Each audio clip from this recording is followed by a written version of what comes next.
Hello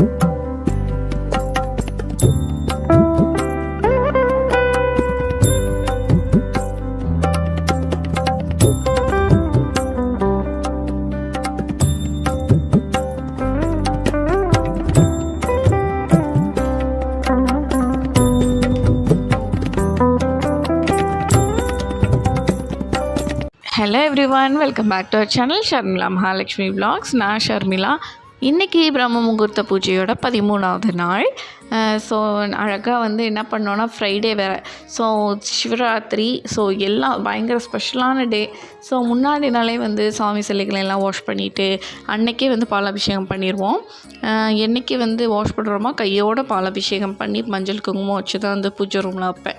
so அந்த மாதிரி பண்ணிவிட்டு நான் பூஜைக்கு எல்லாமே ரெடி பண்ணி வச்சிட்டேன். பூ எல்லாமே மாட்டி வைக்கிறது எல்லாமே வச்சுட்டு தான் நைட்டு தூங்கினேன். ஸோ மார்னிங் எழுந்திரிச்சிட்டு எனக்கு வேலை என்ன இருந்துச்சுன்னு பார்த்தீங்கன்னா, சிவனுக்கு அபிஷேகம். சிவனுக்கு இந்த தடவை வெறும் பால் மட்டும் வச்சு அபிஷேகம் பண்ணிவிட்டேன். பால் அபிஷேகம் மட்டும் பண்ணிவிட்டு 108 தடவை போற்றி சொல்லி அந்த பூஜையும் இன்றைக்கி கம்ப்ளீட் பண்ணேன். ஸோ இந்த மாதிரி நம்ம பிரம்ம முகூர்த்த பூஜையை பார்க்குறதோட சரி, நம்ம கொஞ்சம் மோட்டிவேஷ்னலான நிறைய ஒரு டாப்பிக்கும் பேசுவோம் இல்லையா. ஸோ இன்றைக்கி நான் என்ன டாபிக் பேசுகிறேன் அப்படின்னு பார்த்தீங்கன்னா, நம்ம வேண்டுதல் எல்லாமே உடனே நடக்கணும், நம்ம நினைக்கிறதெல்லாம் நடக்கணும் அப்படின்னும் போது நம்ம என்ன செய்யணும் அதை பற்றி தான் பேச போகிறேன். ஃபஸ்ட்டு நான் சொல்ல போகிற பாயிண்ட் என்னென்னு பார்த்திங்கன்னா, நம்ம எந்த ப்ராப்ளமே வரக்கூடாது, ரொம்ப ஹாப்பியான லைஃப் தான் வேணும் அப்படின்னு நம்ம நினைக்கிறோம் இல்லையா. அது ரொம்ப தப்புங்க. நடக்காதுன்னு நான் நெகட்டிவாக சொல்ல மாட்டேன், நடக்கும். பட் அது பார்த்திங்கன்னா நம்மளுடைய பாவ புண்ணிய கணக்கை பொறுத்துங்க, சரியா. அந்த ப்ராப்ளம் எதுக்கு வருது அப்படின்னா, நம்ம அதை எப்படி சால்வ் பண்ணுறோம் அப்படின்றதுக்காண்டி அந்த ப்ராப்ளமே கொடுக்குறாங்க. ஸோ நம்ம ப்ரில்லியன்ஸ் யூஸ் பண்ணி நம்ம அந்த ப்ராப்ளமை எப்படி சால்வ் பண்ணுறோம், அது ஒரு டாஸ்க் தான் இந்த லைஃப்பில். இப்போ நம்ம இருக்க லைஃப்பில் குட்டி குட்டியாக ஒரு ப்ராப்ளம்ஸ் வர வாய்ப்பு இருக்குது. கண்டிப்பாக இப்போ கல்யாணம் ஆகிடுச்சு அப்படின்னாலே கண்டிப்பாக மாமியாரால் ஒரு டார்ச்சர் இருக்கும், நாத்தனாரால் ஒரு டார்ச்சர் இருக்கும். இப்போ 2 மருமகளாக இருக்கீங்கன்னா, மருமகளாக இருந்தால் செகண்ட் மருமகளால் ஒரு ப்ராப்ளம் வரும். ஸோ இந்த மாதிரி சம்திங் ஏதாவது ஒரு ப்ராப்ளம் குட்டி குட்டியாக நம்மளை சுற்றிக்கிட்டே இருக்கோம்னு வச்சுக்கோங்களேன். ஏன் கல்யாண ஹஸ்பண்ட் கூடயே நிறைய ப்ராப்ளம்ஸ் இருக்கும். ஸோ இந்த மாதிரி இருக்கிறது நமக்கு ஒரு பெரிய டாஸ்க்குங்க. ஸோ அதை நம்மளோட ப்ரில்லியன்ஸ் யூஸ் பண்ணி எப்படி நம்ம அதை சால்வ் பண்ணுறோம் அப்படின்றது தான் இந்த ப்ராப்ளம்ஸ் நமக்கு வர்றது. நமக்கு என்ன முக்கியமாக வேணும் அப்படின்னு பார்த்தீங்கன்னா, இந்த ப்ராப்ளம் இருக்கக்கூடாது, காசு கிடைக்கணும். ஸோ அதெல்லாம் நம்ம திங்க் பண்ணாமல் ஃபஸ்ட்டு நமக்கு என்ன வேணும்னு பார்த்தீங்கன்னா, இறைவனோட அருள். நம்ம சாமி கும்பிட்றோம் பார்த்திங்களா, இந்த ப்ரேயர்ஸ் இது எல்லாத்துக்குமே முழுக்க என்ன வேணும்னு பார்த்திங்கன்னா, இறைவனோட அருள். அவரோட பார்வை நம்ம மேலே பட்டுச்சுனாலே போதுங்க. இது எல்லாம் ஆட்டோமேட்டிக்காக வந்துடும். பணமாக இருக்கட்டும், நமக்கு பேராக இருக்கட்டும், பெருமை எல்லாமே இந்த இறைவனோட அருள் நமக்கு கிடைச்சாலே போதும். ஸோ நம்ம என்ன ஆசைப்படணும்னு பார்த்திங்கன்னா, இறைவனோட அருள் நமக்கு கிடைக்கணும் அப்படின்றத மட்டும்தாங்க ஆசைப்படணும். இறைவனோட அருள் எப்படி கிடைக்கும் அப்படின்னு பார்த்திங்கன்னா, ஃபஸ்ட்டு நம்ம மனசை பார்த்திங்கன்னா எம்டியாக விட்டுறணும். எதையுமே திங்க் பண்ணாமல், அதாவது எந்த ஒரு விஷயமே தான் தான்ற ஆணவம், அகம்பாவம், இந்த ஈகோ இதெல்லாமே போயிட்டாலே பார்த்திங்கன்னா நம்ம மனசு அவ்வளோ எம்டியாக இருக்கும். அப்போ ஆண்டவன் அருள் கரெக்டாக நம்ம மேலே படுவோம் அப்படின்னு சொல்கிறாங்க. அவரோட ஆற்றல், இந்த ஃப்ரீக்வன்சின்னு சொல்லுவோம் பார்த்திங்களா, அன்புக்கு அதிகமான ஃப்ரீக்வன்சி இருக்குதுன்னு சொல்லுவேன். ஸோ இந்த ஈகோ, அகம்பாவம் இந்த மாதிரி விஷயங்கள்லாம் இருக்க நமக்கு நெகட்டிவான வைப் நம்மளை சுற்றி இருக்குங்க. அந்த டயத்தில் அந்த மாதிரி ஃப்ரீக்வன்சி நல்ல ஆற்றல் நம்மளை சுற்றி வராது. ஸோ நம்ம என்ன பண்ணணும்னா, ஃபோக்கஸ் பண்ணணும், நம்மளோட மனசை ஃபோக்கஸ் பண்ணணும். நான் பல வீடியோங்களில் சொல்லியிருக்கேன், நம்ம மனசில் நல்ல விஷயங்களை தான் நினைக்கணும். ஒருத்தர் மேலே கோபமே இருந்தாலும் அதை எப்படியாவது நீங்கள் கோபத்தை கரைக்க பாருங்கள். கோபப்பட வேணாம். ஒவ்வொருத்தருக்கும் கர்மான்ற ஒரு விஷயம் இருக்குது. ஸோ அவங்கவுங்க பண்ணுற தப்புக்கு அவங்கவுங்க அனுபவிப்பாங்க. ஸோ நீங்கள் கோபப்பட்டோ இல்லை அவங்கள நீங்கள் ஏதாவது ஒரு வார்த்தைகளை பேசி காயப்படுத்தியோ நீங்கள் அந்த கர்மாவை சேர்த்துக்காதீங்க. நீங்கள் என்ன பண்ணணும்னா உங்கள் மனசை வந்து ரொம்ப ஃப்ரீயாக வச்சுக்கோங்க. நான் வந்து ஒன்றுமே இல்லை, இந்த உடம்பு இது எல்லாமே பார்த்திங்கன்னா கடவுள் கொடுத்தது, அவ்வளோதான். நான் வாழ்ந்துட்டு இருக்கேன், அவர் கொடுக்குற டாஸ்க்கை நான் பெர்ஃபார்ம் பண்ணிகிட்ருக்கேன், சால்வ் பண்ணிகிட்ருக்கேன், அவ்வளோதான். அதுவுமே பார்த்திங்கன்னா கடவுளோட அருளால் தான். உங்களோட ப்ரில்லியன்ஸ் எல்லாமே பார்த்திங்கன்னா கடவுள், நீங்கள் ஒன்றுமே இல்லை அப்படின்றத நம்ம எப்போ உணர்கிறோமோ அப்போ தான் பார்த்திங்கன்னா கடவுளுடைய ஆற்றல் டைரெக்டாக நம்ம மேலே படும். ஸோ அந்த மாதிரி கடவுளுடைய ஆற்றல் வந்துச்சுனாலே பார்த்திங்கன்னா நமக்கு ஃபுல்லாக நம்மளை சுற்றி ஒரு பாசிட்டிவ் வைப் இருக்கும். நம்ம நினைக்கிறதெல்லாமே வந்து ஈஸியாக நடக்கும். இன்னொன்று, நம்மளோட ஆன்மாவுக்கு பார்த்திங்கன்னா ஒரு எல்லையே இல்லாத அளவுக்கு ஒரு சக்தி இருக்குது அப்படின்னு சொல்கிறாங்க. அளவே முடியாதான், அளவிடவே முடியாதான், அந்த அளவுக்கு ஒரு சக்தி இருக்கான் நம்மளுடைய ஆன்மாக்கு, சோலுக்கு. ஸோ நம்ம இறைவன்கிட்ட எப்படி சேரணும்னா ஒரு அடிமை மாதிரி, ஒரு இறைவனுக்கு நம்ம சேவகன் மாதிரி இறங்கி போயிடணும். நானுன்றது ஒன்றுமே இல்லை அப்படின்ற ஒரு விஷயத்த நம்ம இறங்கி போகணும். அப்போனா மட்டும்தான் வந்து இறைவனோட அருள் நமக்கு கிடைக்கும். நம்ம இந்த விஷயத்த நம்ம செய்யலை, ஆண்டவன் தான் செய்ய வைக்கிறாரு அப்படின்றது நம்ம ஃபஸ்ட்டு உணரணும். அதுவே போதும். நான் வந்து பெரிய ஆள்லாம் கிடையாது, எனக்கு ஈகோ இது எல்லாமே இல்லை. நான் என்னோட ஒவ்வொரு விஷயத்துக்கு காரணமும் கடவுள் தான். இப்போ நான் எடுத்து வைக்கிற ஸ்டெப்புக்கு காரணம் அவர் தான், என் பிரெயின் யோசிக்கிறதுக்கு காரணம் அவர் தான்றதை நம்ம உணரணும்.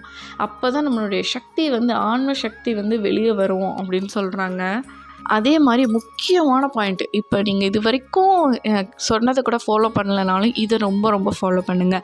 மனசை வந்து ஒருநிலைப்படுத்துறதுனா என்ன? இப்போ நம்ம சாமி கும்பிட்றோம்ல, அப்போவே பார்த்திங்கன்னா நிறைய விஷயங்கள் மைண்டில் ஓடுங்க. நம்ம என்ன வேணுமோ அதை யோசிக்காமல் வேறு விஷயங்கள், கண்ட விஷயங்கள் ஓடிட்டுருக்கோம் நம்ம மனசுக்குள்ளே. ஸோ அதை ஃபஸ்ட்டு நம்ம கண்டுபிடிச்சி கரெக்ட் பண்ணணும். நம்ம என்ன வேண்டுமோ அதை மட்டுமே திங்க் பண்ணணும், அதில் மட்டுமே ஃபோக்கஸ் பண்ணணும். ஸோ அப்படி ஃபோக்கஸ் பண்ணோம்னா இந்த பிரபஞ்சம் ஆட்டோமேட்டிக்காக நம்ம கேட்குறத கொடுக்குங்க.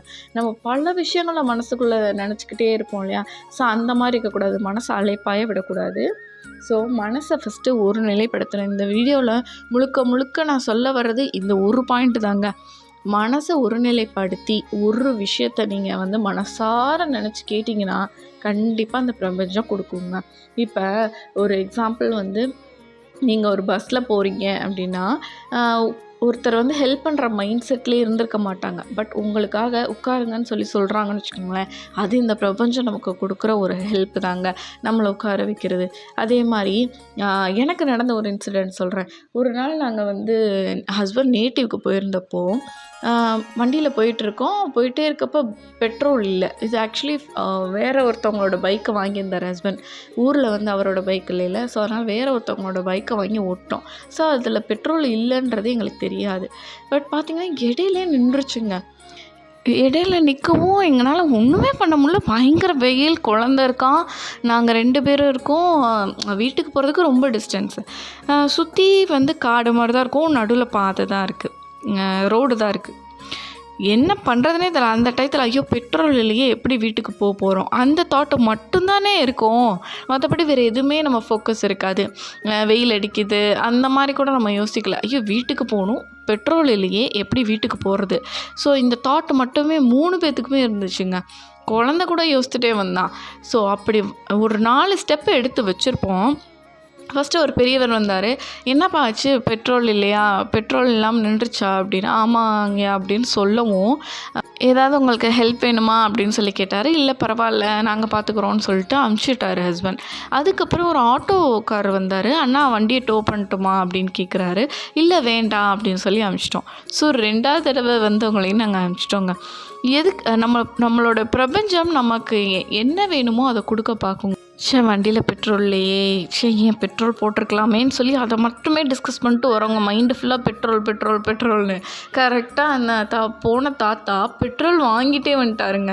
வாங்கிட்டு வந்து எங்களுக்கு வந்து கொடுத்தாரு. 100 rupees கொடுத்தோம் நாங்கள் அவருக்கு. ஸோ வந்து பிரபஞ்சம் வந்து நம்ம என்ன நினைக்கிறோமோ ஃபோக்கஸ் பண்ணுறோமோ அதை நமக்கு திருப்பி கொடுக்குங்க.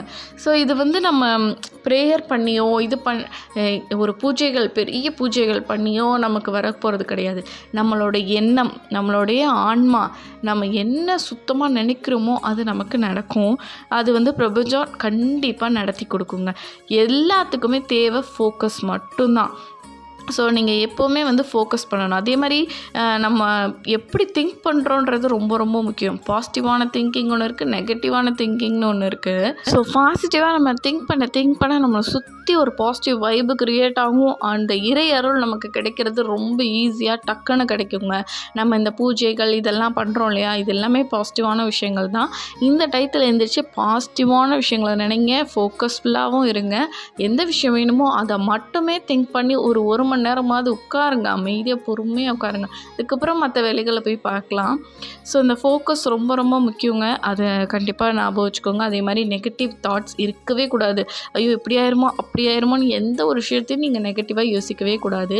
பாசிட்டிவாக மட்டுமே திங்க் பண்ணுங்கள். பாசிட்டிவான விஷயங்கள் கர்மாவை ஈர்த்து உங்களுக்கு வந்து பாசிட்டிவ், நீங்கள் என்னென்ன பாசிட்டிவாக பண்ண கர்மா இருக்கோ அதுக்கெல்லாம் பலன் கிடச்சிட்டே இருக்கும். ஸோ நான் சொல்கிறது வந்து இந்த வீடியோ ஃபுல்லாக என்னென்னா, ஃபோக்கஸ். கண்டிப்பாக நம்ம என்ன வேணுமோ அதை மனசை ஒருநிலைப்படுத்தி கேட்கணும். அதை இந்த பிரபஞ்சம் நமக்கு நடத்தி கொடுக்கும். இப்படி தான் நம்ம வந்து பிரபஞ்சத்துக்கிட்ட நம்ம வேண்டுதலை வந்து நிறைவேற்றி கொடுக்க சொல்லி கேட்க முடியும். ஸோ நீங்களும் அப்படி தான் கேட்டு பழகுங்க. இந்த ப்ராக்டிஸ் பண்ண உங்களுக்கு ஈஸியாக இருக்கும். நம்ம ப்ராக்டிஸ் பண்ணால் மட்டும்தான் இது வந்து ரெகுலராக நடக்கும். ஃபஸ்ட் டைம் உங்களுக்கு அந்த உடனே வந்து அந்த ப்ராக்டிஸ் பண்ணாமல் வந்து மனசை வந்து ஒருநிலைப்படுத்த முடியாது, கஷ்டம்தான். அதை ரெகுலராக பண்ணுவோம் பார்த்திங்களா, யோகா மெடிடேஷன் அந்த மாதிரி பண்ண அதை வந்து கண்டிப்பாக கண்ட்ரோல் கொண்டு வந்துடலாம். ஸோ இந்த வீடியோ எல்லாருக்குமே யூஸ்ஃபுல்லாக இருக்கும்னு நினைக்கிறேன். இன்னொரு இன்ட்ரெஸ்டிங்கான அண்ட் யூஸ்ஃபுல்லான வீடியோஸோட நான் உங்களை மீட் பண்ணுறேன். அது வரைக்கும் பாய். புதுசாக நம்ம சேனல் பார்க்குறீங்கன்னா ப்ளீஸ் சப்ஸ்கிரைப் பண்ணி சப்போர்ட் பண்ணுங்கள்.